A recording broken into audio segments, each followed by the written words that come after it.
to our favorites. And we have, Jared, we are getting very close to your favorite movie of all time. Yeah, we're almost done with all of our lists. Like, it's taken a while, but we're almost done. That's crazy. Yeah, we are on your number 2.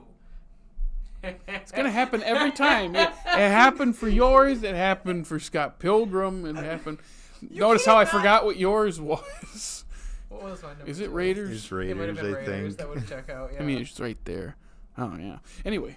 Yeah. I mean, listen, you can't not make a number 2 joke when you come across it. You just have to. Like the Emoji Movie? The Emoji Movie. They made a number 2 joke Isn't many that times. Patrick Stewart? Yep. Oh, yes. Oh, I have a quick side We're note. number 2. I have That's a what he quick was side saying. note. Who all has seen the Paramount Plus Patrick Stewart commercial with Creed? It is like the best thing. Throw the child. Not built for the moment, eh? I'm sorry. Whoever greenlit that commercial is a genius. And then, now if we just had something wrapped in pigskin. I have an idea. Peppa Pig appears. That's so good. Sorry, that was like completely random. I'm sorry. This is how TikTok takes over our lives.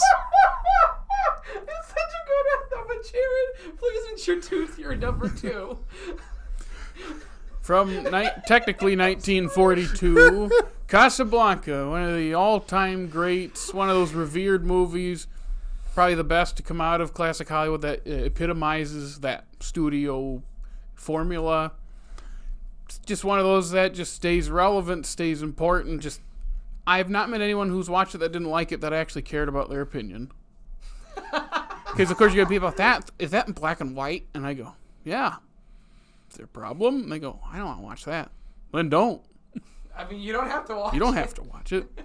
But yeah, it's nothing we can say here is going to change any kind of thought on how this is, because we all like it.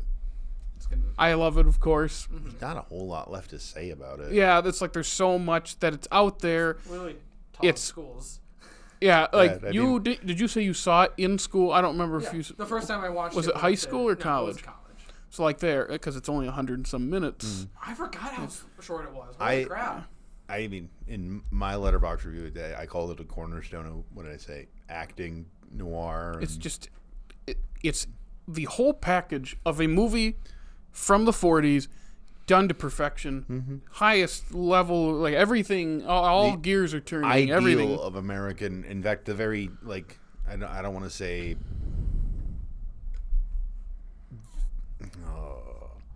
the originator of American romanticism, because that's probably, but kind of like literally the poster child, because it's just one of those that gets thrown around so much and always on lists and always up there because it deserves it. And if anyone who hasn't watched or is wondering why, it's like, even if we start to break down, which we will, it's like even we'll not do it justice, because there are people who probably devote their entire lives to breaking down this movie. There are probably people that have written theses on this. Oh, there absolutely are, yeah. Multiple books on it, too. Like, I'm surprised you don't have any. Yeah, honestly, Jared, only 3 props? Come on, man, you're slacking. What's going on? I'm expecting like 5 to 10 here.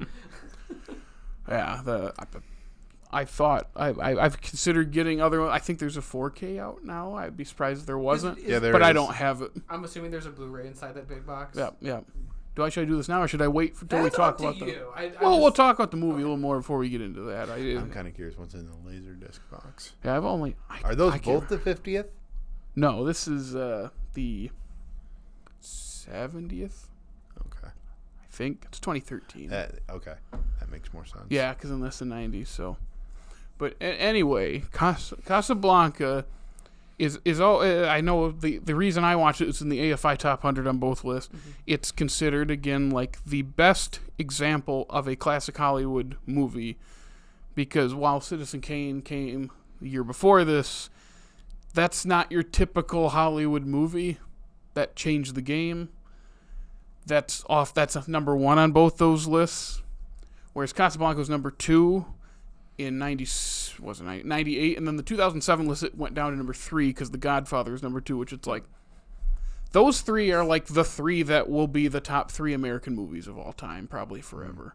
Like you have, you have the studio system golden child, you have the innovator that was Citizen Kane, and then you have the big name in modern cinema, which is The Godfather. Like those three at the top of those lists just make sense, and they're all so different from each other. Yeah, it's like the trilogy. It's not a trilogy, but it's like the Holy Trinity right there. The Holy Trinity, yeah. So, yeah. I've not seen Citizen Kane. You haven't seen Citizen Kane? No, I haven't. But those three movies, like just thinking about like why they have such staying power, like there's not a whole lot in any of them that has really got anything that's could even potentially age poorly, because like the handling of all the characters in this is pretty.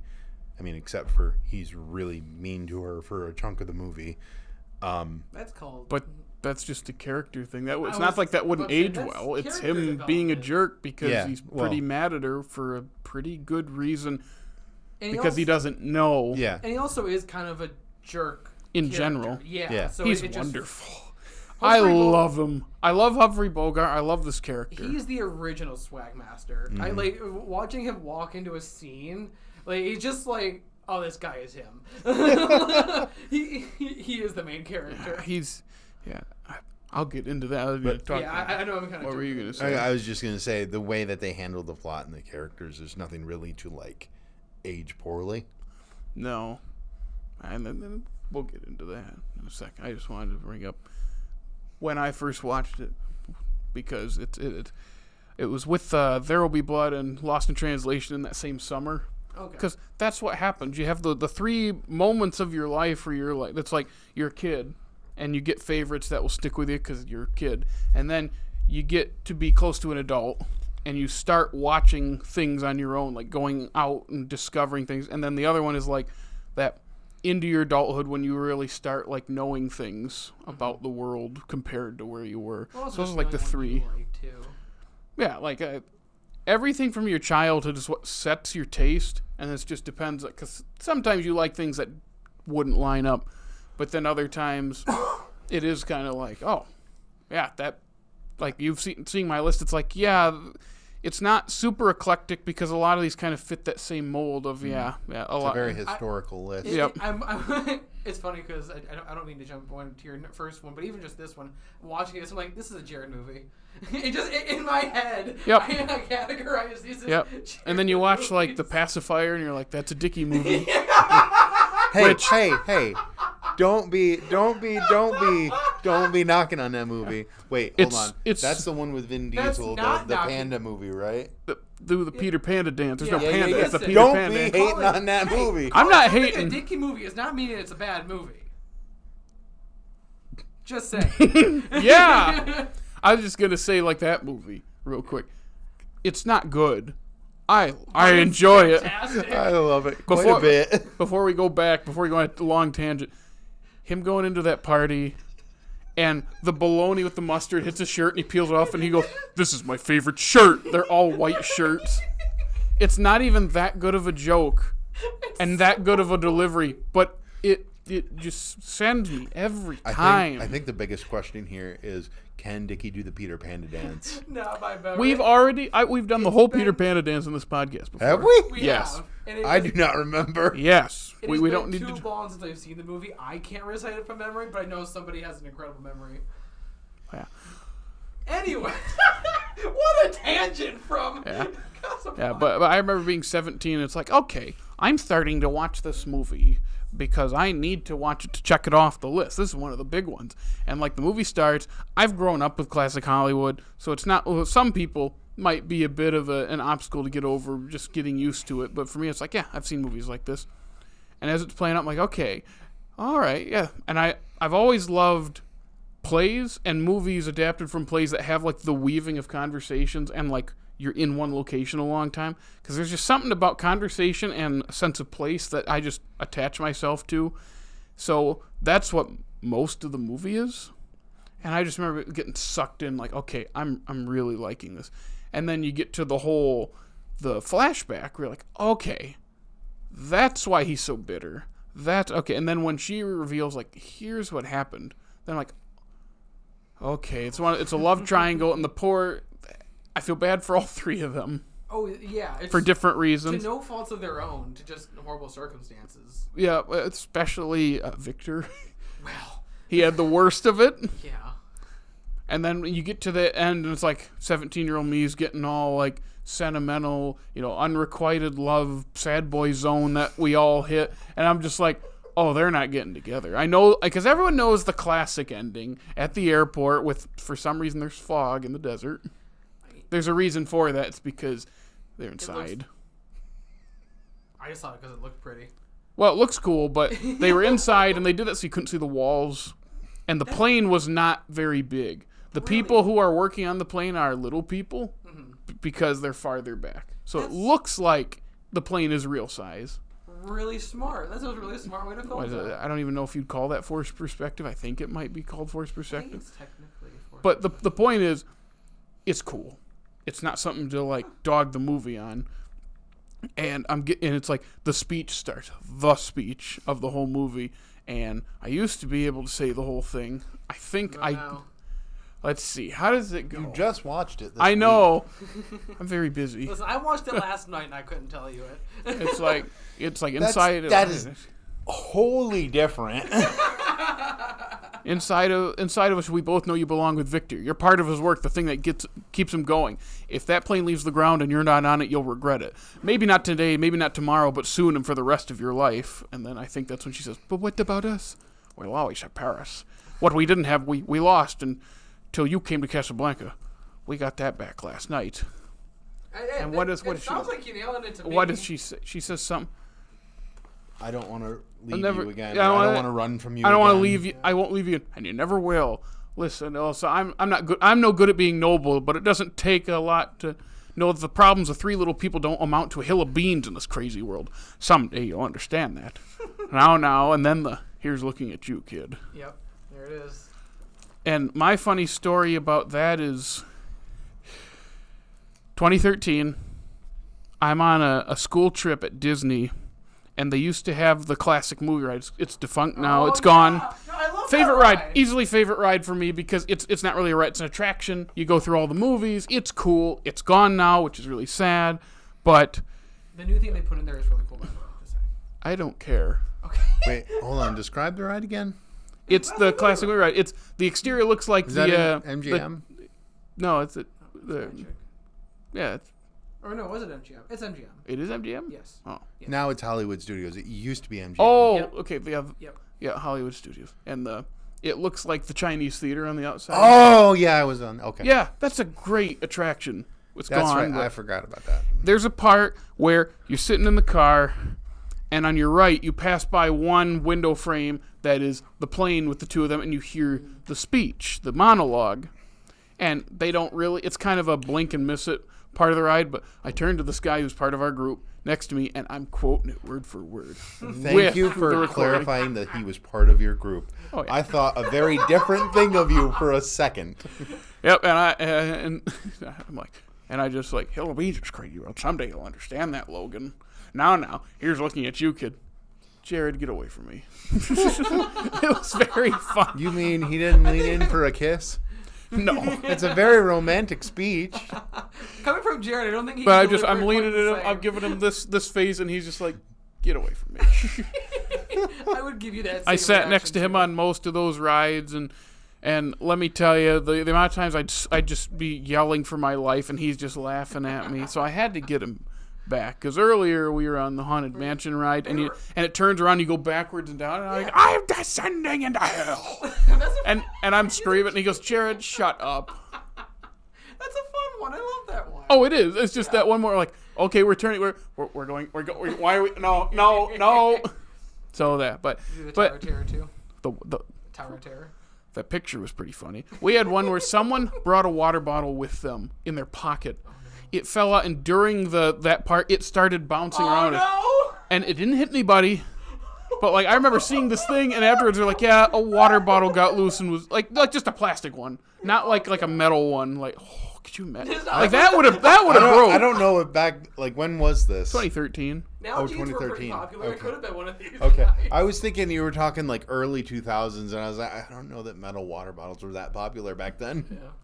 But, yeah, that's like, Fun. because I just watched it, like, the summer before. It was in my top 10 at that point. I didn't really keep track of a top 10. I just knew, like, my number one is my number one. Casablanca's easily in the top 10, and I think think like Gettysburg and Singing in the Rain were also in there. Mm-hmm. So it's like, it wasn't really a top 10. It was just like I knew what ones were up there.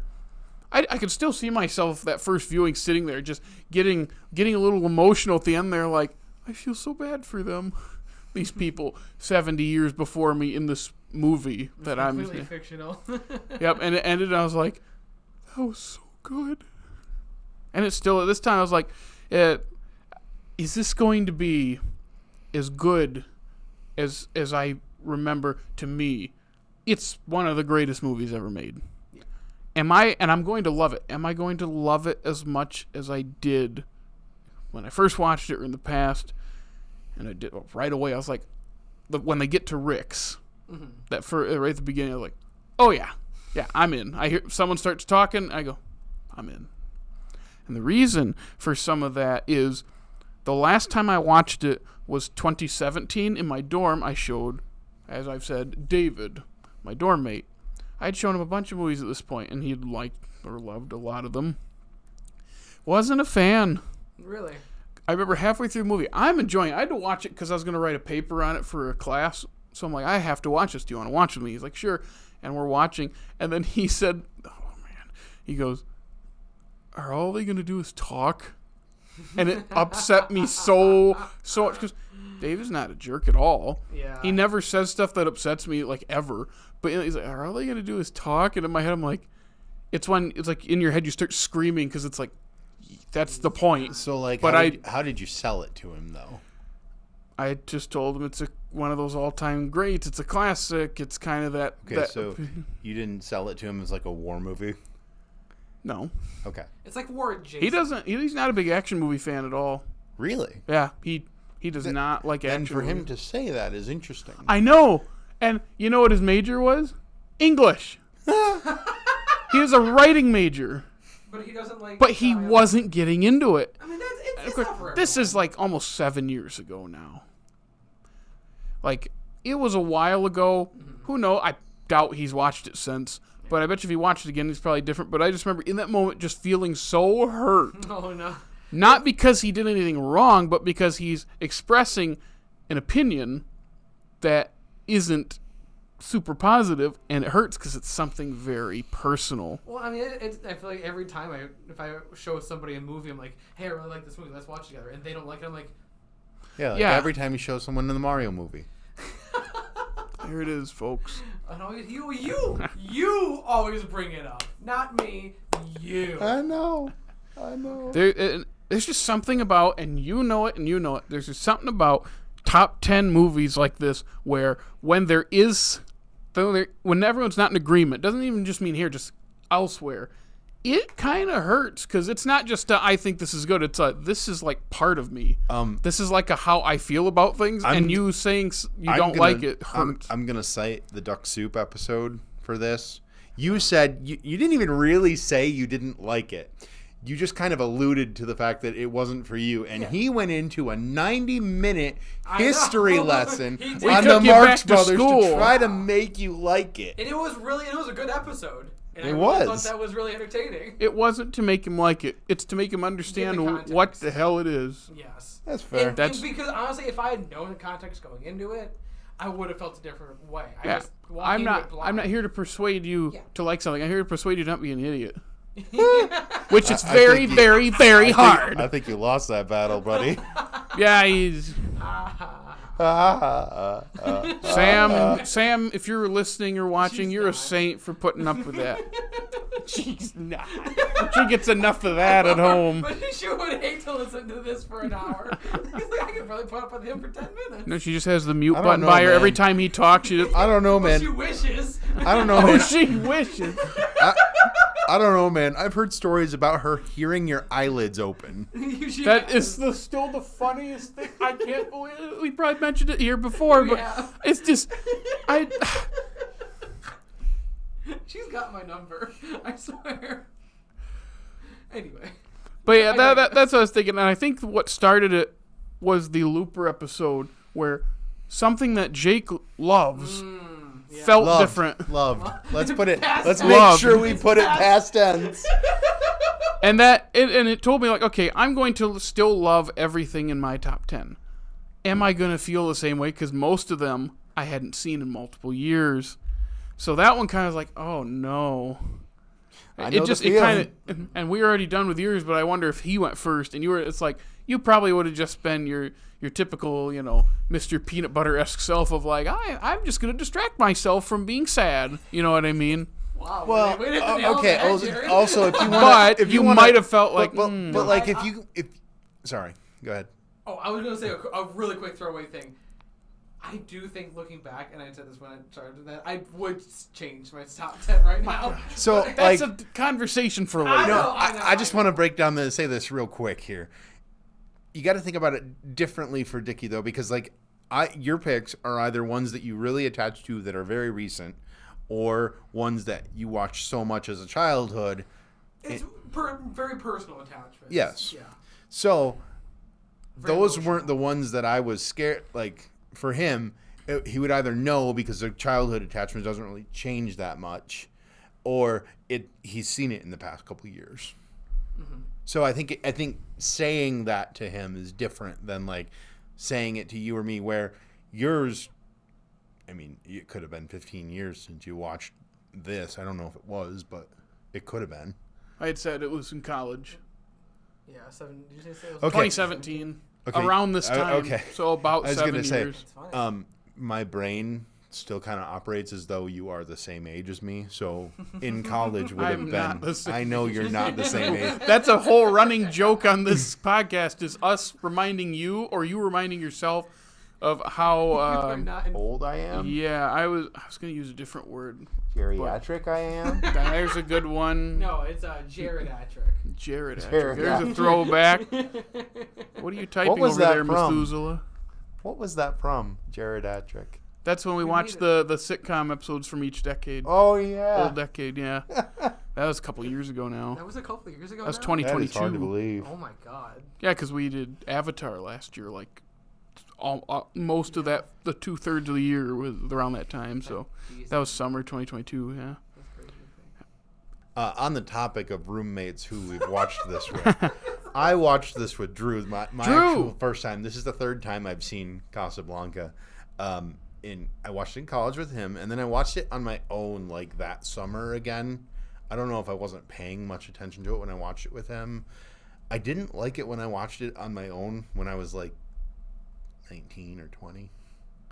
It's interesting how movies, your perspective on them changes. Because I watched it this time, I was engaged the entire time. I was like, and like I knew what was happening. Does your head tilt when Yeah, you're engaged? no, I like it does. Like when I really think about something, I do. But I asked Drew because it's one of his favorite movies as well. I asked Drew if he had any thoughts he would like to add on it. He's actually Did you just ask him? No. Okay. No, I saw it in your phone. I'm like, did you like just say, "Hey, Drew, give me No, some? I I need was- something to talk about." I was talking to someone from work. So he's not seen it since college, since that time he watched it with me. He's actually going to the Redford Theater next week to see a 35 millimeter showing of it. Ooh, that's cool. I would have encouraged probably all of us to go, but you're Busy. Yeah. But what did he tell me? Oh, he made me watch another thing this week for that as a companion piece. Looney Tunes' Carrot Blanca. Apparently, it's included on a lot of different releases, although I don't think that one. This one does. That one does. Okay. Wait, it actually has it on there? Mm-hmm. It's fantastic. I mean, it was free on YouTube And too. it's Warner so Brothers. That's Of I course didn't it's even think Warner about Bros. that. Yeah, that didn't cross my mind either. Duh. But yeah, I watched that when I woke up yesterday. It just makes me long for Classic Looney Tunes. as not you said. classic Looney Tunes because as you said, classic is Like 40s, 50s, 60s, yeah, and that was like 90s. my growing up age. Also- My Looney Tunes. I also long for those Looney Tunes. Those are The ones that were violent. Yeah, we got Daffy and Bugs beat the shit out of each other. If I remember, I haven't seen Carrot Blanca in like 10 years, but if I recall, Daffy is Sam, and he is the Sam character. He's playing the piano, and he's doing the knock on wood, and he's hitting himself with a mallet. Who's unhappy? We're unhappy. Just knock on wood. Don't ask me to play that again. I've got a splitting headache.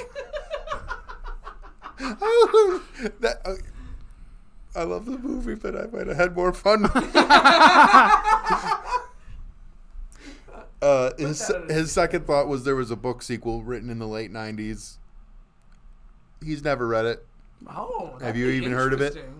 The only thing I know of is they tried to get a remake off the ground with Madonna and Ashton Kutcher in like 2000, like 20 years ago, and they went to a couple, and every single place they went laughed at them because it's one of those untouchable movies. I need to see what this could have been. Oh. That would have been.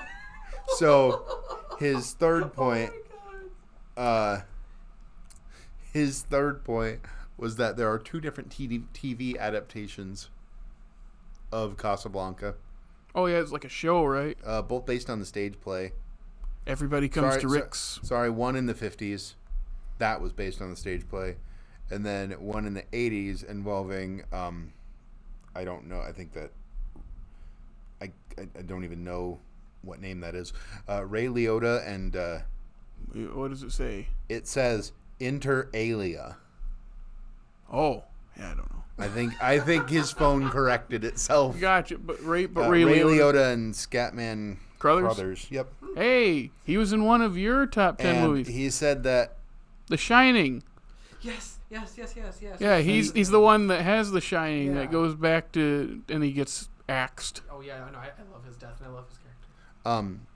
That was supposed to be a prequel movie. Prequel? Ooh.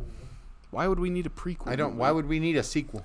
Well, see, when it comes to sequels, it's let's go from this point and then just make up whatever we want. I feel like a prequel. What else do we need to know? Because we get an extended flashback sequence. My guess would be you would get like the whole movie in France. And you also might see Laszlo going into the camp. Again, it'd be doing stuff that we've talked about and we don't need to see. Yeah. And then our conversation turned into me asking if he considered Casablanca film noir. Because I had been reading a lot on Reddit that people don't consider this film noir. What do they consider it then? Just American romanticism. But you can have multiple genres. Yeah. As Drew says, no genre is a monolith. Yeah. That's a good quote. I don't know where that came from. No genre is a monolith? Yeah. It came from his brain. Drew is smart. Drew's. Watch, he's like, I was just quoting whatever, and we'd be like, of course he was. See, he's just too smart for us not to, He just outthinks us. Well, it's like Casablanca. It's a war movie. It's also it's a drama's the big overarching war movie. It's a romance. It's a kind of an espionage movie. Kind of, yeah. Like and then it is a noir. It is. I do like thinking about this as it's a 1940s rom-com. Oh yeah, I mean, that's fair so funny. too. Yeah. No, like to say that this is not noir is to just overlook so many of the tropes of noir. A lot of it's at night. There's a lot of fog. There's a lot of shadows. People wear trench coats and fedoras. There is a doomed love affair. They smoke and drink the whole time. It's about as noir. I don't know, man. He's not a detective. He's not a detective. That's true. That's just so funny. I just like you with your number one pick in that Letterboxd review. Reading that Reddit post just made me angry. Because it's like you want to reach into the screen and tell them they're wrong, but the only way to do that is to start a comment war, and that's not going to solve anything. You're just going to get angrier. And especially because, like, since we've done this, I don't think but since we did this top 10, and I started talking about Blade Runner to other people again, and they started trying to tell me that Blade Runner is not noir, and it's like, what? It's straight up neo-noir. Like, I mean, It has a bunch of tropes. Like it. That guy is a detective. Yeah, like it's about as tropey as you can get. No, he's not. He's a Blade Runner. You don't know that. It's Sorry, you don't know that without the context of the second film. He, like Private Eye, he literally films people's eyes. Yeah, that's where it's like when you told me that with the phone the other day. It's like, how is this not noir? It literally is. That's not the only with the shadows, thing. When people try to remake noir, they do it based on this. It's just so funny. Just noir. You don't have to have a detective in noir. You know the last thing I watched that tried to be noir but was not good? The Mario movie. I would watch a noir Mario movie. The Noirio movie. No. You gotta start looking at you, kid. I would watch that, though. What were you saying? I was going to say The Good German. I mean, it is a noir. That doesn't mean it's a good movie. It's not a good movie, but I recently went back and watched all the Tobey Maguire Spider-Mans, and it got me thinking about that, mostly just that weird scene with him. Yeah. He's punching someone? No. He's doing that. Yeah. How big are his hands? I'm so lost. Bleep this. Imagine Tobey Maguire Oh, okay. bent over a person in black and white and So the face when he stopped in the train. Yep. And then he gets. I don't remember if it's Cate Blanchett, but then he gets to the mountaintop and it's. Sorry. That's kind of what it is. He was pretty good. I guess. But Casablanca. Carrot Blanca. I don't have anything more to say about that. I was gonna say, I watched that big long documentary a couple months ago, At the End of the Sorrow and the Pity, which it's like a 4.5 hour documentary about the German occupation of France, and it talks about the corruption of the Vichy French government and how, they were. It's like when the Germans were coming, they kind of set this up as they were occupying, and when they got into Paris and took over the country, they were collaborating with them, and all this horrible stuff happened as a result. And having that context now, because I didn't know that much about the Vichy government, but then when I was watching this time, just a couple months after watching The Sorrow and the Pity, every time that comes up when they mention the Vichy government or how things, because I remember thinking what when I was younger. So Renault is French. This is unoccupied France. It's Morocco nowadays. It still is Morocco, just like it was called unoccupied France. Why are they working with the Nazis if they're not occupied? And I realized it's kind of because of the Vichy government a little bit. Like there's all this stuff in play where the Germans are technically not in control, but are. That is so. As we've been saying, most of your picks, a lot have been historical, sort of things. That is a really interesting thing to try to figure out watching your top 10, the geography of what I'm watching and how that impacts what's happening in the movie. And it was just, I've seen this multiple times, but I didn't know that much. And then after you get context for that, it's like, okay, that wonderful scene where Victor gets the band playing La Marseillaise, however you pronounce that. I am so sorry. Yeah. Because it's not Marseille, it's the song, which is spelled a little different, but the French national anthem. Great scene. That's one of the scenes, because my dad's not a giant fan of the movie, but even he's like, oh, I do like that scene where they play the French song over the German song. I go, it's such a great moment. And it is kind of a movie about how not just about the romanticism, but in the context of the war and the time it came out, you have to pick a side, kind of.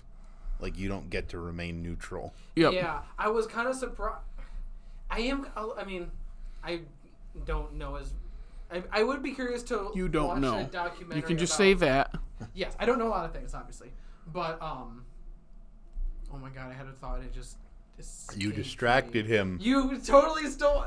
Crap! You I was distracted on a him. roll. I was gonna go somewhere. I mean, it's only one thought in there. You'll I find thought it. a thing in my brain, and now it gone. I was going to say though, whenever those moments pop up and you see like people in tears, and originally, as you know, I'm 17 or in college, it's like, oh, it's because their country's taken over. And then you watch something like that documentary, and you really get that context. It's like, oh, they kind of don't have a country right now. Everything sucks. Mm-hmm. So to hear that song blast over, it reminds them, it's that moment of unity for all the French people in there. Okay, I remember what I was gonna say. So Jake, I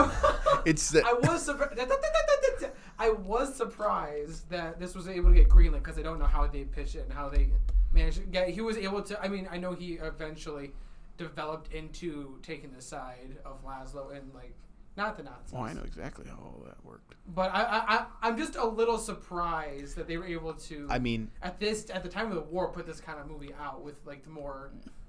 Why would it be a surprise? Yeah, like it's not like he sides with the Nazis. Well, he never. Well, no, but he just is neutral. And that's why I thought even just remaining neutral at this time was still a tough thing. Because like back in the day, you know what I'm saying? Like what it is at this point in the war, they've written this play. Everyone wants to film this. They shop it around. Warner Brothers picks it up. If I believe I read that right. Mm-hmm. So when it's getting made, this is a story of someone who's isolationist, who chooses the good side of the fight. Okay. It's kind of propagandist in that way, but it's supposed to, because the U.S. was a very isolationist before World War I, and then they joined the war. And then for World War II, they were staying out of it. The war was like 2 years in. Wasn't this? And they were staying out of it until they were brought in after Pearl Harbor. This is supposed to be a rallying cry for people to join.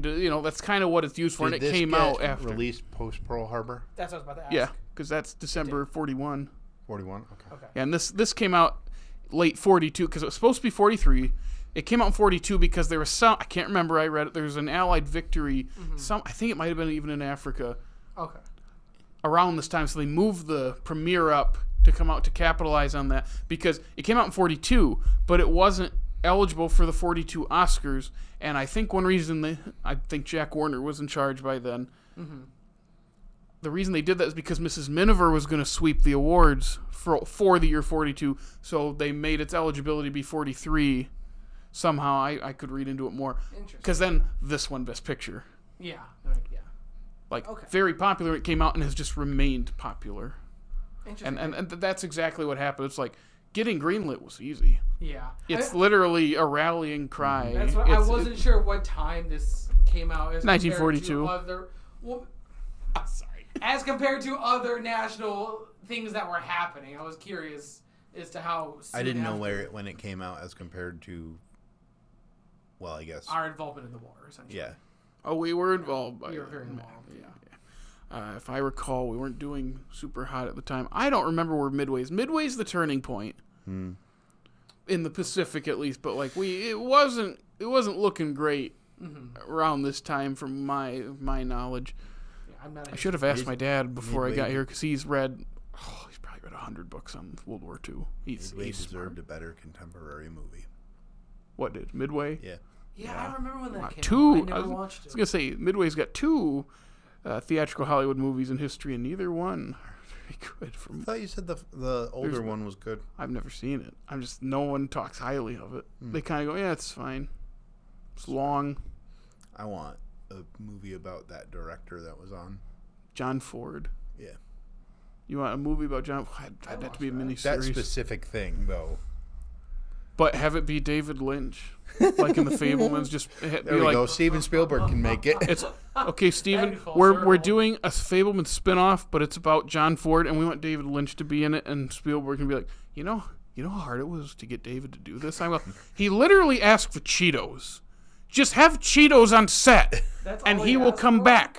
That's all David Lynch asked for? Well, I think he didn't want to do it, and they're like, we'll give you all this, and then he's like, make sure there's Cheetos on set. I love those things. That is my favorite scene from one of my favorite scenes from The Fabelmans. You should watch it. Can't wait for Dickie to watch it and be like, good. That's me. It is what he's going to do. It is what he's going to do. Yeah, John Ford is just such an interesting person too. If you want to know more about directors who filmed in the war, you should watch the docuseries 5 Came Back. It should be on Netflix still. I think it's a Netflix thing. It's 3 episodes. Okay. I watched it 6-7 years ago when it came out, but it's about Frank Capra, George Stevens, John Ford, and William Wyler, and John Huston. I think those are the 5. And it covers, because all of them, went and filmed actual footage of the war in different, I think Capra stayed back to film, propaganda shorts, whereas the others, went to different places and were filming the actual things. So, that's just an interesting thing if you're looking for a new docuseries. So, I was going to show some of this. Yeah, get them their props. Yeah, pull that VHS tape out of the sleeve. Do it. Do you have Do a it. VHS player? No, he doesn't. I do. Then it eats tapes. Yeah, it doesn't work. Oh. Technically, I have 2. Ooh, yeah. Colorized. I hear that's worse than It's a Wonderful Life. Colorized? Yes. Yep, this is the colorized version. Oh. I hear it's worse than It's a Wonderful Life. Colorized old Hollywood looks like AI art now. Yeah. It's glossy and I gross. kind of want to watch it now. No. But not funny, just nasty. You can't tell the difference between the skin tone on their lips and the skin tone on their face. And it's That sounds disturbing. It looks And like Voldemort a little bit. and it's why? What is You the can see point? the line of it, but so you can tell that they have lips, but it's the same color as their skin tone. Yeah, it's just It's unnerving. why do we need to color old movies? Because color makes black and white better. Obviously. Light alone isn't good enough. No, for you to beautifully light subjects and know how to use depth of field isn't enough. No, you should add color. I mean, don't even go that far. Just let's take a piece of art, a very influential piece of art, and make it represented in a way that the person who made it never intended for it to be. Yeah, let's see how that works out. The only issue I have with that, though, is that if they had color at the time, they would have used it. they did have color at the time. Never mind. Technically, I clearly don't know the history. Technically, color had existed for a while. Really? The first big movie color that people existed from eternity, but Thanks, Nick. I was gonna say the first big color one that I always think of is Wizard of Oz, but that's not the first one. But that's a big one. But Yeah. that's 39. That's a couple years before this. Oh, I It was didn't know that. expensive. Okay, that makes sense. something yeah. tells me this didn't have the budget for it. That makes And makes it sense. and another thing is it's noir. That's true. Yeah, Noir it's at the that time was style. just black and white, and it was just cheaper and just. That's all. It's just. But It's yeah. very unnerving, to say the least. bad. This copy is my late grandfather's. I've talked about how I inherited his collection, went through it, only kept about 30 or 40. This one I was like, even if it's color, I'm gonna keep this. It's my second favorite movie. I don't have a VHS copy. It's free. I mean, it's also his. the novelty of it being in color, just whether or not you watch it, just to have it is a kind of a time capsule. It is, that's definitely. Yeah. Yeah, when did you say that came out again? 42. I'm sorry, no, the VHS. When did they remaster it Yeah. in color? Let's see. Do you have a date on you? I'm going to get that. I'm gonna guess 90s. So it 92, says 93. renewed in 1970 and also 89 by Turner Entertainment. I'm going to guess 89 because Ted Turner is the one who's doing all We were this. so close, Jake. Now, what I will say, there are instances where black and white film has been colorized in an effective manner. They shall not grow old. Yeah. Different context, Yes, of course. yes, and it clearly not just to make money like that seems like. Yeah. Whereas that one, that's not an artistic choice. That's all they had. And That's true. that's just battle footage. It's not like a piece of art that is supposed to be in black and white. Yeah. That one is just that's what they had. And they tried to make it look But realistic, more it's- realistic to what we're used to. It's just to say we dog on it, but there are artists that do that quite well. Yeah. Yeah, I'm sure there are. Yeah. This next thing. Heck, even Photoshop AI can do it quite well on a still image now. So this VHS, we said was about 89. Then this is the. Make sure I get it. Open it. I will.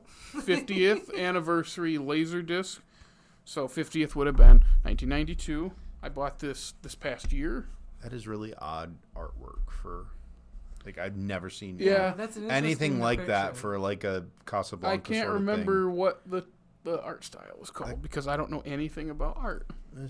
It kind of looks like an Indiana Jones style font, which is an odd choice for this. No, there is a specific It almost style. looks like cubism. Yeah. Okay, so it's got this like big fold out thing. Is it a map? It is?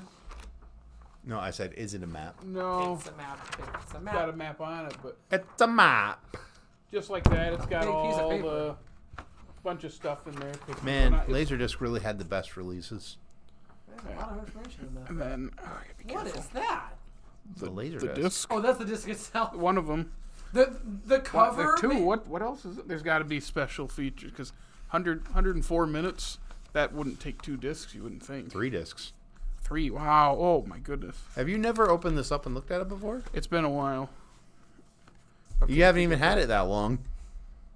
Almost a year. Yeah. It's like 7-8 months now. Yeah. So there they are. Ooh. Yeah. Oh, there's a whole bunch of movies on the back of other releases. Interesting.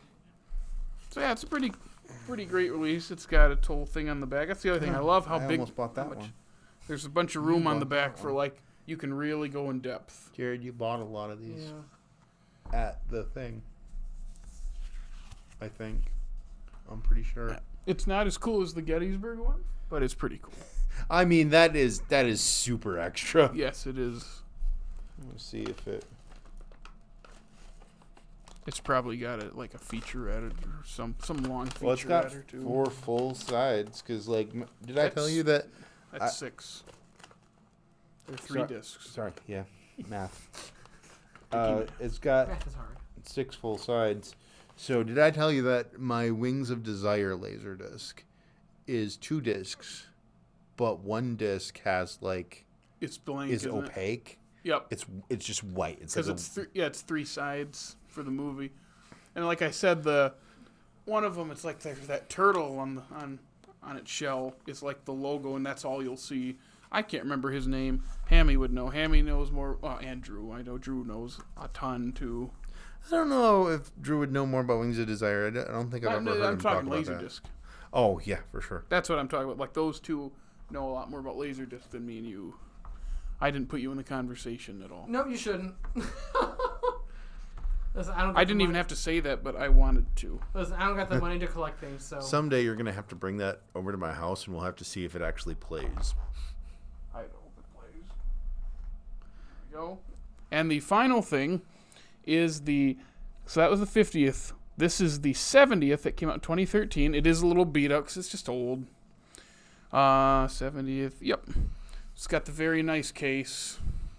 This is a really nice release. It was one of the first box set anything I bought. I was a senior. I saved up a bunch of money because I didn't have a job quite yet. And this was, it was only like $60-$70. Like, not that that's cheap, but like, it took me forever to save that up because I didn't have a job. Well, yeah, that's definitely gonna. So that comes off. This is what I used to watch. Oh, nice. It came with a poster, a mini poster.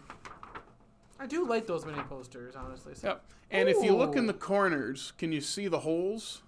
It's where tax went through. Yep. This hung up in my room. Oh, your room. Okay. This hung up in my room because I bought this new. That's a cool poster. I hung this up in my room Why would you put tax? probably 5 years because that's how I hung stuff up back in the day. I used to do the same. No. Because it's like When we were young and didn't care about the condition of crap. yeah. That's Well, how I it was ended like up with a broken guitar, man.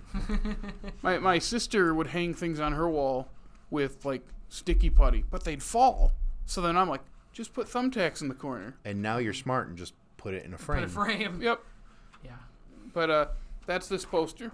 I took it down eventually. It was because I wanted it back. I realized, like, other posters will go up, but, like, this belongs in here. Well, it's with the rest of it. So I don't want something to happen to the poster, and then it's like, oh, I don't have the full thing anymore. Mm-hmm. Comes with a really nice booklet. And I have a bunch of these, it has characters, stuff like that. Oh, that's really cool. But Warner Brothers put out a bunch of these last decade, just like these big box sets of stuff. I have one for Wizard of Oz. I have one for I gotta think of Ben-Hur. I have one for Singing in the Rain that I brought in. Yeah. Have one for The Iron Giant. You have one. Heck yeah! You have one for It's a Wonderful Life. No. I know one exists for it. But Yeah, it's Warner Brothers is stuff. That what the DVD is in? The leather bound thing? No. So the Blu-rays and the DVD. Are those in the leather bound? Are those coasters? Yes. That's cool. So here are the discs. I think there's 2 Blu-ray. Yep, there's 2 Blu-rays and then 1 DVD.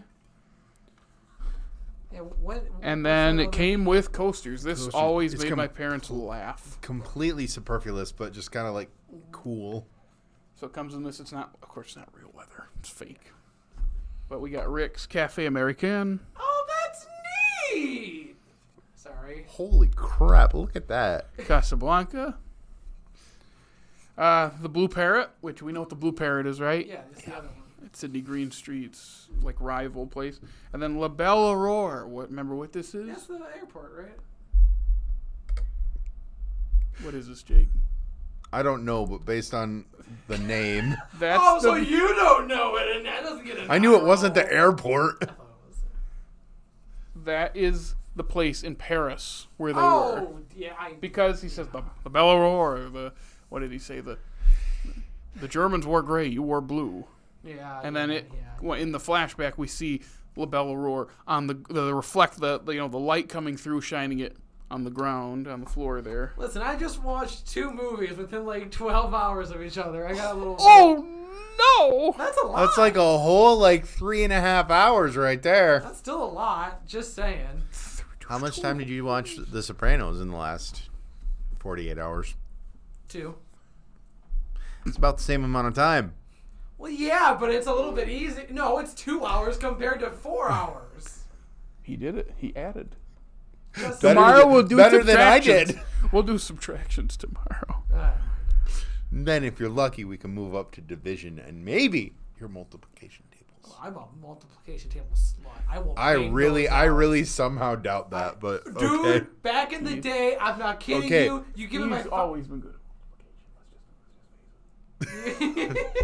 You give me that 5s table. You give me my 4s, 8s. Oh, you're saying 9s. you like fifths? That's what it sounds You know I like. 5s. Yup. Yeah. I'd be like, He jumped to bang, 5. bang, He bang. could have said any number. He jumped to 5 because 5s. That's funny. that's just proof. That's really proof. Ah. I got jokes. Jerry's Everybody. got you. Anyway, Casablanca. Yeah, so those are the release I have. I have a DVD in I have a Warner Brothers 100 movie box set, so it's in there. And I gave my friend my old Blu-ray DVD copy, like the cheap $2 one you buy at the store back in the day. I'd bought that. Gas station DVDs. Yeah, something like that. That I get because I showed my friends and they loved it. This was about the same year, maybe the year after, and that I gave it to one friend, and then the other friend saw it at Best Buy back when they had physical media. I think they still have physical media. Not for No. much longer. I They have, don't think they're only, stocking it actively anymore, but I think Oh, they're still they're- trying to get rid of They it. just have it. I was like, please come take Yeah, it. come take this. but he bought it, and then I remember his mom came to pick him up, and she saw it and went, "What's that?" And he goes, "Casablanca," and she's like, "You like that?" And he's like, "Yeah." And that was what I heard as they were pulling out of my driveway, and I was because we were in high school. It was Yeah. probably just she didn't know he liked classic movies, but it was just so funny. What's that? Casablanca. You like it? Yeah. I mean, you don't expect But a teenage he bought boy it, to- and they both liked it Yeah. because Does it feel to you like cinema is far more important to us than it was to our parents? Yeah, kind of feels that way. I know for sure animation is more important to us. Oh yeah. By My mom won't- leagues more important to us. My mom would never let me put on animation in our house because she didn't like the voices. My parents see it more as kind of, a novelty and entertainment. It's a kid's They don't thing. take it, kind of more of a kid's, and it's funny because it's But it wasn't intended to be only for kids. It's just that's more marketable. And this is a side, this Or is was. a complete side tangent. But one of my core movies or core memories is going to see movies with my dad. You heard a lot of my list is I went to see this with my dad. I went to see this with my dad. But it's not important. Like stuff like this isn't important to him. It's weird to me. I mean, how that moves from generation to generation. The thing is, like, movies and this stuff is important to me. Like, I really love it, but I also, like, there's a lot more other things that I care about as well. So I mean, maybe that's just a different perspective, at least. It also is. Well, we'll do this game. What do your parents do? Dad's about to retire, but he works in IT tech. IT. And Mom hasn't been a stay-at-home mom for the last. Who knows how long? Remember. And what did your parents do? One of them worked for the school, and one of them was the director of operations for a glass distributor. Yeah. Both my parents were teachers. All of us here went into more. Well, you went into journalism, and that's not what you do anymore. I didn't really go into journalism. But I got a degree in journalism. You got a degree into journalism. Went into IT. But it was still your. But you were going towards but it. also your second job has a lot of visual media and a lot of like editing and stuff like this. You work for news. You work for news, and you have a film degree, and I have a film degree and work in a movie theater. What we do is in direct contact with media. Yeah. All of our parents, like you said, your dad's IT, so it's not quite media, but but our parents just weren't around that. So there are probably people in our parents' generation that are like us. Mm-hmm. We're just not that we're not related to them, but they're not our parents. Well, I mean, that's what it is. You it's say what, that, what you we say, like. but you're like your grandpa had like that giant collection of VHS. Like I guess you could count that. Yeah, I just never really talked movies with him. No, that's the grandpa that has the Martin, right? Yeah. Actually, that's very similar. Cause that's where I get my collecting, probably. My grandpa is where I found my fascination with Batman, because I would always watch the 60s Batman stuff over at his place. I'd watch the old show. I'd watch the movie. We'd call his car the freaking Batmobile. Like, it's kind of funny. So, yeah, my grandpa was more into that kind of stuff. That makes me wonder where I got it. I mean, my dad likes movies, but he's not I'm going to watch this more than once. I do wonder where you get it. Maybe it's just I wonder if Drew just had that much of an influence on me. I think it's creativity, because it's so weird how it works in my family. Like, both my mom and my dad are so, like, not...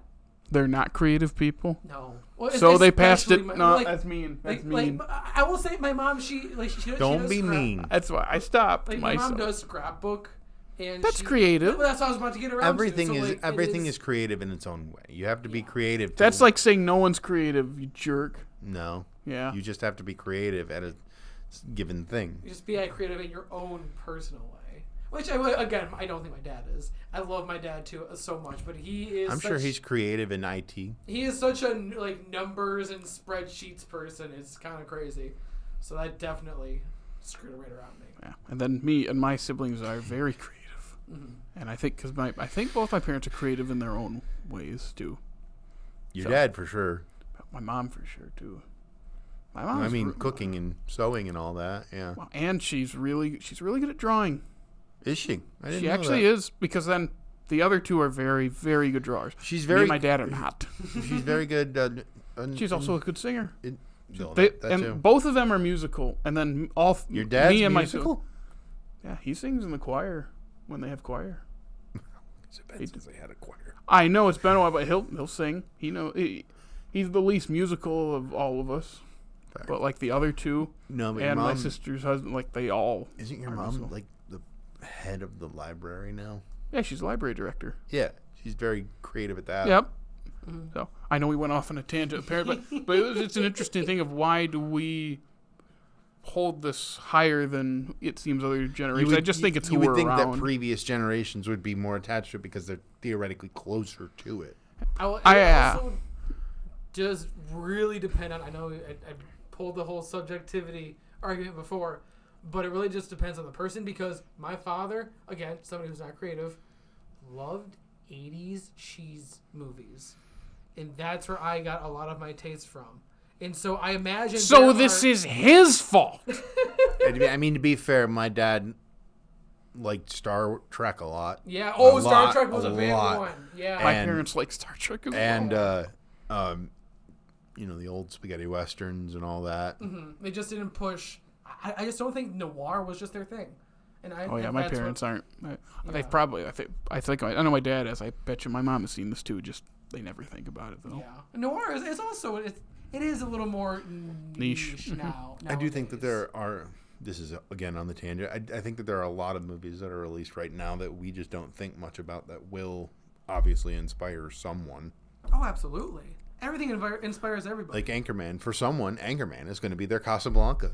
And good for them. Because we'll get some really interesting projects coming out. And I can't wait to see where Interesting it goes. is a word that I would use for that. Freaking Martin Scorsese is out here on TikTok now, absolutely killing it. Because he's excited for the next generation. I'm just saying there's always hope. Just wait till we get our first movie with vertical video that's actually been released. I mean, there's vertical video used in a lot of movies. And No, the first feature length that's in a vertical format. Vertical. You've seen it.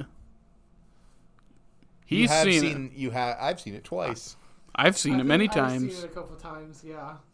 He's caught on to what we're talking about now? It took me a minute. That's more than feature length. That's 116 minutes. Yeah. So, as another aside, I don't know what it is that compels me to that so much because I have no attachment to it other than you made it. But except you watched it over and I just over? like hearing the stories that are in it. There's something about your rambling that just draws me in. I mean, why else would we be here? And the psychotic U2 song at the end. That's true. The greatest trick that I ever pulled was forcing a whole theater full of people to listen to a U2 song against their will. I should send that link to Drew and see if I can get him to watch it. Is it public? Can anybody look it up? Anybody watch It can't that? be public No. for reasons, but we're getting farther away. I was just going to say. Sorry, we are. I mean, feel it's like one of the greatest movies of all time. Like, there's nothing left to say about it. Well, I was going to make a comment on the thing about how important movies are to us compared to. We have much more accessibility now. We can rewatch things easier than ever. We can have we just have the access to things, and we also are restoring things and digitizing things to make them live on. So now it's not just we can do this. We need to do this. You know, as much as I hate the fact that people are losing interest in going to theaters, that accessibility that you mentioned is nice. It is. It's such a double-edged sword. But there's just something better about being in a theater. I know. For not everything. I don't know. The VR headset kind of. I watched this in my headset. I can't imagine I mean, maybe the audio quality can be there, but I feel like theater sound is going to be better because there's more speakers and there's just more placement. Then the VR headset. It's just got two. And it gets you out of the house. That too. Absolutely. It's an event. It is. And now I'm getting more and more annoyed because more and more wow, we're going on a tangent. More and more of the theaters that I've gone to recently to watch something, there's been annoying as people. I love it. I mean, isn't that the reason you didn't like Killers of the Flower Moon or something like that? I like the movie, but yes, that's why I had such an issue. Is because somebody got cussed out. You had an issue with the movie because of some idiot in the theater? I had an issue with the movie. It's not what you made it sound like in your review. That's true. The I forgot about that. The review was a little tongue-in-cheek. But anyway, I'm going on. Tongue-in-cheek for you just sounds like normal tongue. That's a good joke. What joke?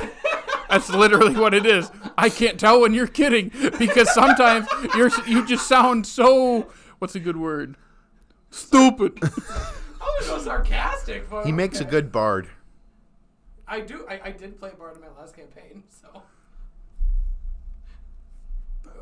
Anyway, I digress. I was trying to think up the other day a character that was a cross between a barbarian and a bard.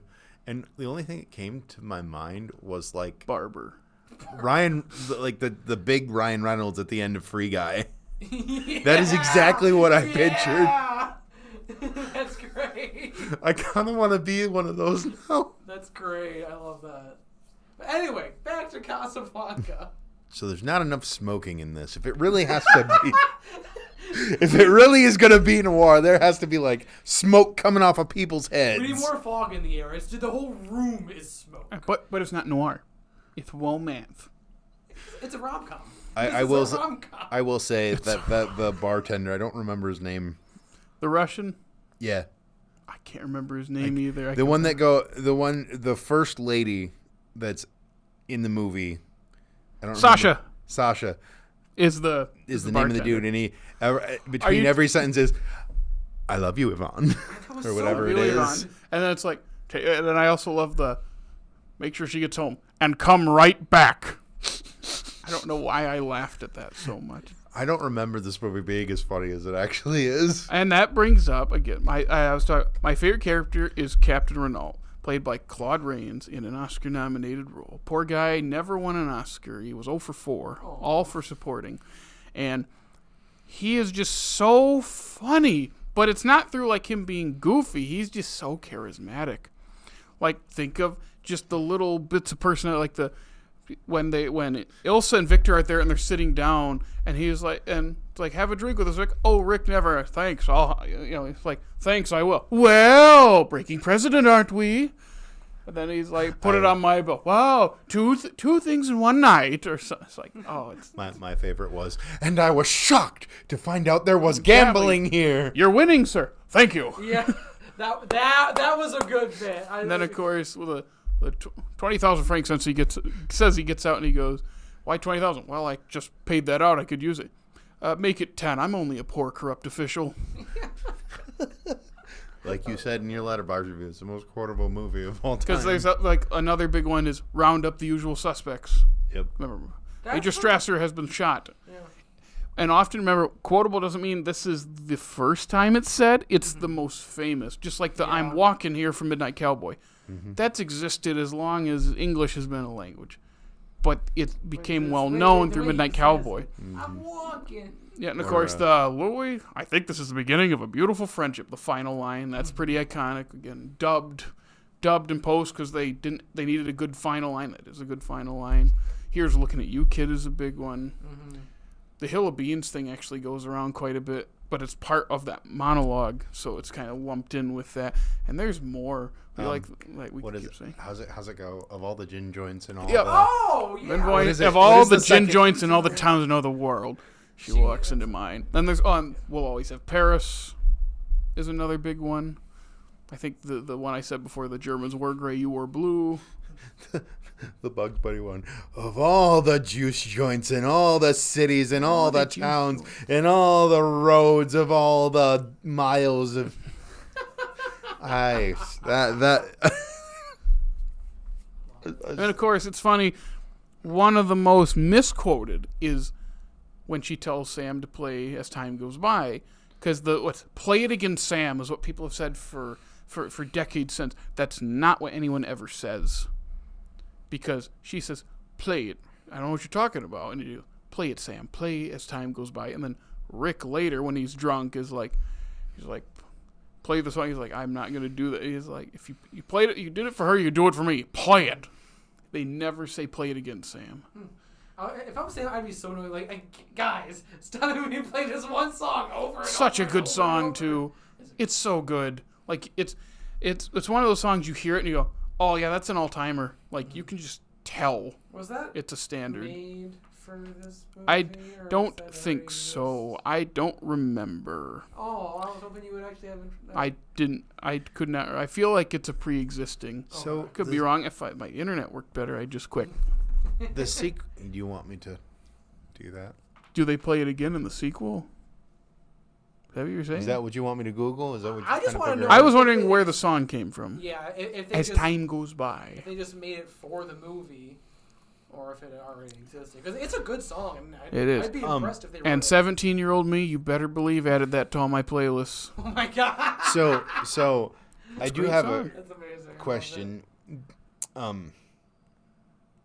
The sequences with Sam, the particularly the first song I think that he's playing, does he Knock have? on Wood? Or is there a song before Isn't Knock it- on Wood? There was Is it one Knock before on that. Wood? There was a song before Knock on Wood. I don't remember what it was. Was but it- was. Who's happy? And then they'd answer. That's Knock on Wood. That's Knock on Wood. Yeah, because Eh. who's unhappy? We're unhappy. It's the call and response. Then just knock on wood. That's That one. right. In those sequences, are those like fourth wall breaks? Because I don't know if he's like looking right at the camera, but he's it kind of feels like looking it. over his shoulder. Yeah. At everyone in the cafe. It's kind of sneaky about it.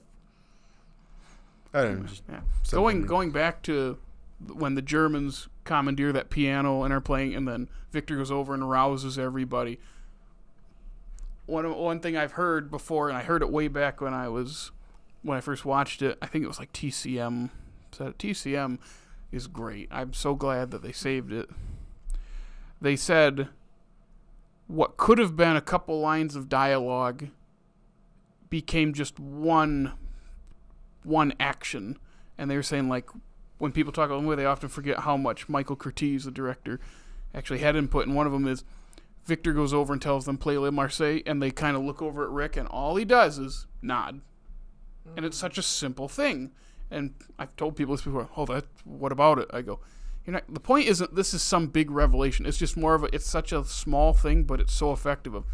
Victor says that, they look to their boss, and instead of dialogue, it's just a little nod. And Humphrey Bogart even said they didn't even tell me, they didn't tell him what he was doing. They just said, in the shot, you're going to nod. Yeah. I mean, you're talking. Maybe you already said this, and I was looking it up. And if you did, I'm sorry.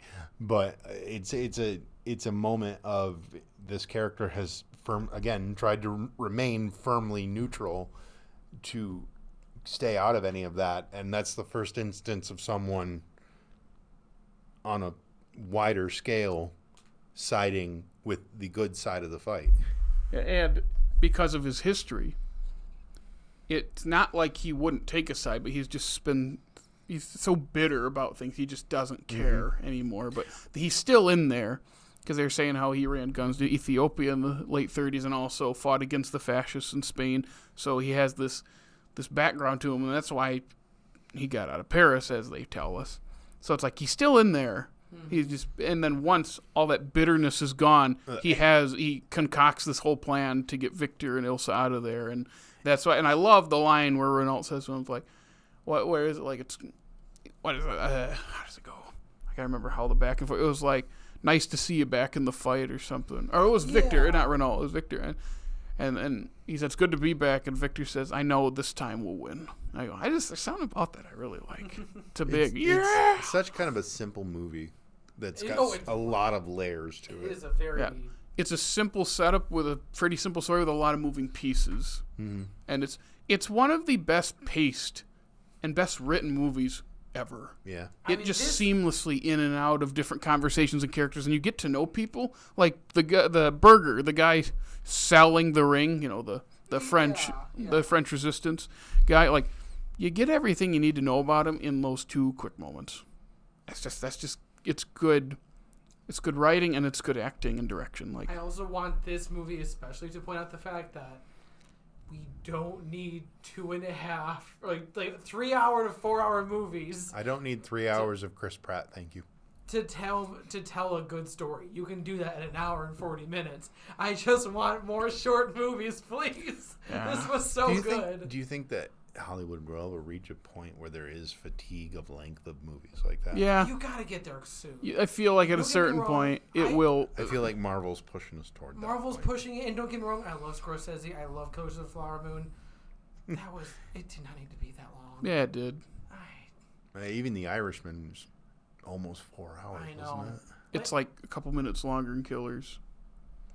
I'm fine with the extremely long movies. I don't need every single movie from Hollywood being 2.5 hours. Yeah. I don't mind. Like, I like super long movies because they're not the norm. But now things are getting so long. It's like, okay, if the average running time of a Hollywood movie is 100 minutes, I don't mind having a couple 3 hour epics. That's true. Actually, but that's a good point. The average time is 150 minutes, 160 minutes, then the 3 hour movies don't feel as special, and then it's a slog to get through everything. Do you think that, that's a good point, at least in the contemporary era, Lord of the Rings was kind of a pivot point where things started to shift towards everything is so long? I think Lord of the Rings could do that. Because that's the moment I place in my head. I also could see the explosion of TV. Is because... In the 50s? Okay. I'm thinking about like the HBO Renaissance, like around like the 90s, because I'm also just watching the Sopranos right now. You're But, talking around that- what they've called like a second golden age of TV. Yes. You're talking Sopranos and The Wire kind of ushering in Yes. this, and then Yes. what most say is like Breaking Bad kind of broke the mold of everything then, and Yes. now people like to spend time with characters. People like shows that. became more cinematic and the budgets went up, Mhm. and what I happens think then movies is had to Yep. go even further. and the negative part of having TV shows be that big and cinematic, all of them, is the budgets are so big, but you don't get money back for that in the same way you do a movie. It's really So hard. it's harder, and then you have so many shows. That's why all those streaming services lose so much money, because they put so much money into so many different things, And that's why and they don't get, and that's why premiums just go don't up, get and the now return on ads are being investment. like, it's going right gonna back. go It's back to ads. it's going to be gonna have TV all over again. It I mean, already is. It didn't make. I mean, like history repeats itself. hindsight's always 2020, but like I just don't understand And how you could think that you can continually grow and grow and grow your profits if you can only cap so many people paying for a service at once. Well, It's a and- bubble that's been Yeah. bursting. Yeah, That's why. absolutely. oh, and then like we were just talking the other day about Marvel, like they've oversaturated themselves where they basically pushed me out of me too. personally out too. of being like any sort of interest. Like I was all interested to watch the Marvels, right? Yeah. You know what I went and did when I went in after talking on the phone to you? Didn't watch the Marvels because I felt like I was That's right. because You I said felt you like were- I hadn't watched enough of it. And then my wife and I watched Spider-Man. Far From Home. Fireball. Good choice. And I was like, this is really good. But then at the end, they have the after credit scene and the mid credit scene that connects it to another thing that's 2 years down the road that I have so much other stuff to get through before I can watch that. It's just so much now. All that to say, it's just so much. Go back to short movies like this because it did well, and it's simple too. I've always been, and I think this is why I like horror as well. I've said this a million times. I like simple concepts done very well. So you like Escanaba in the Moonlight? I've never seen that. You know what it is? No. That I've is never a seen it, but I know it Michigan is. thing, man. That is a Jeff Michigan Daniels thing. movie that he Jeff directed. Daniels Apparently, movie? it's a bunch of idiots in a cabin. That is an understatement. You've seen it? Yeah, I have it. Do you have it? I want to watch it with you. Okay. I hear it's one of those like if It's an you're not- experience. What do people say? Like if you're not from Michigan, you won't care. If you're from Michigan, there's a high chance you won't even like it. But it's like a rite of passage. We'll watch that the same day that we watch Surf Far Ninjas. Away So Close. And Surf Ninjas. Ooh, triple feature. That'll be a triple Sounds like feature, a hell of a man. triple feature. Oh, going back to what we were talking about 10 minutes ago. As Time Goes By was written 11 years before. Okay, I thought so. I thought it was pre-existing. It makes sense. Yeah. It is one of those like all-time popular movie songs too. Like it's always on those lists because it's like it's not. It's like it wasn't written for the movie, but it's like They used it well. they use it a lot. They really did. They really did. Why not? It's great. Yeah. Yeah, looking at the cast too, just great cast. Peter Lorre in it for a little bit. You know Peter Lorre. Yeah. Yes, I do know that name. I couldn't tell you any. he's the one. He's I'm gonna mess up his name. Ugarte. Oh, yeah. Kind of talks like this. I got I couldn't a tell if he question. was putting on that voice or not. Nope, that's his natural voice. And this Wow. might have been me just not paying attention to the movie. The papers that Rick was hiding the Mm-hmm. entire Letters. movie, were they specifically for Laszlo, or were they just for papers for him to sell to They someone? explain in the opening narration there are letters of transcript signed by de Gaulle that you can have passage anywhere without any questions asked. That's what they are. Okay. So the reason they're important is if Victor gets them, he can leave. He doesn't need a visa. Those get him the passage to Lisbon, which will then get him on a ship, or as they say, they said clipper, the old term, to the Americas, where he can continue his work. I feel like I should have been able to put. Yeah, so that's what the letters are the would MacGuffin be the right term? I was about to Yeah. say that actually. Okay, making yeah. sure. That's the whole point is everyone wants them because they're not only valuable, the one character needs him to get to America. The Germans don't want him to, so they want to get him, and they were taking off the German soldiers that were killed. Yeah, the couriers. Couriers out in the desert.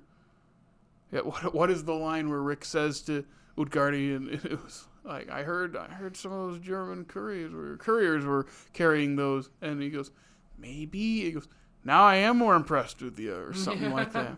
He's got just, when he's in his bitter isolation, I don't like anybody mood, it's I don't know why it's so refreshing, even just like what does Utgardi say to him, like, because you despise me, the only man I trust in Casablanca. Then also I stick my neck out for nobody happens a couple times, and then one of my I think my favorite is what nationality are you, Richard? I'm a drunkard.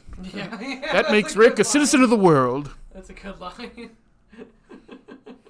Yeah, just again, they go in and out of conversations like that. They'll sit down, they'll have a quick drink, and have all the important stuff said in the conversation, and then they'll move on to something else or a different character, or they all get up and leave.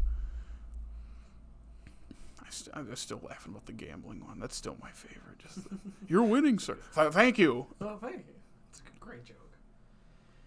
Yeah. Anything else you guys want to again, Jake has said it a couple times, and I think I said at the beginning too, just what else do we have to say about one of the most revered films of all time?